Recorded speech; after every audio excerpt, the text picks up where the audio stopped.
Aloha, friends of HU200 Arts and Humanity. Today I'm going to give you a brief overview of the assignment that's due in Unit 4 on architecture. To find the guidelines for this assignment, click on the Unit 4 area and then go down here to Assignment. Here you have all of the instructions you need to do it. But today, what you're going to do is select a piece of architecture from your own area. You can include photographs, but you don't have to. And you're going to spend some time analyzing the building, doing an analysis of it. So, for example, if I wanted to do something from where I live, I might want to do the Aloha Tower. And here's some information on the Aloha Tower. I could go to their webpage and I could look at information about it. Or I could have my search a little bit more careful. I could put, like, for example, architecture. And I could do some research about the architecture of the tower itself. And that would give me a little bit more information.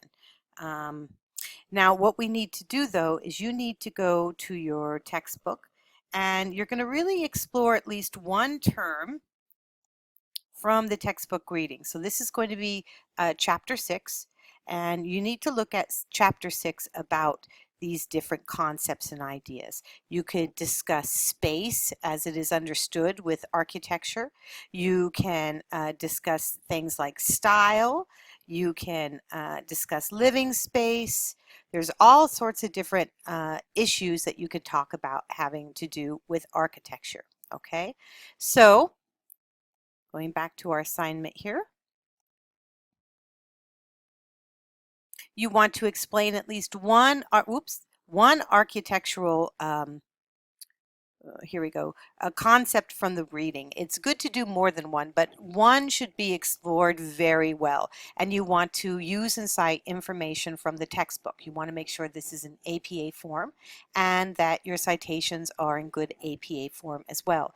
So you could use quotes or paraphrases, but remember to cite either one of them, okay? And you want to connect the work of architecture to the concept itself. Okay, so you want to make sure there's a really good connection. You are really exploring not only the piece of architecture, but the concept. So for this paper, it's a good idea to start with a strong introduction, like you always need to do. Introduce what you're writing about and why, and give us an overview of what your paper is going to be about. Next, I would introduce your topic, whichever piece of architecture that you're going to look at. Tell me about it. Give me a really good description of the piece of architecture, okay? So that's one of the requirements here too. So describe it, and describe it in a way as if your reader had never seen the piece of architecture. So you got to give detail. Don't be just very generalized. You can include a photo, but that's not necessary. And then you'll go on to describe a concept from your readings about architecture. And then you will explain what that concept is and why it's important in architecture. And then the last step is to connect that concept to the piece of architecture that you have chosen to discuss for this week. And then you're going to end it all with a very nice conclusion. For this paper, it should be at least 500 words in length, no more than 750 words. APA style, there's a template available for you in the doc sharing area, but also under the units discussion. Okay, and that's it. I hope this helps you with getting you started on this week's assignment. Oh, just one last thing. Don't forget to look at the grading rubric. Remember, I use these grading rubrics in order to assess the paper. So you'll want to know what I'm looking for. All right? And that's it. Thank you for joining me, and aloha.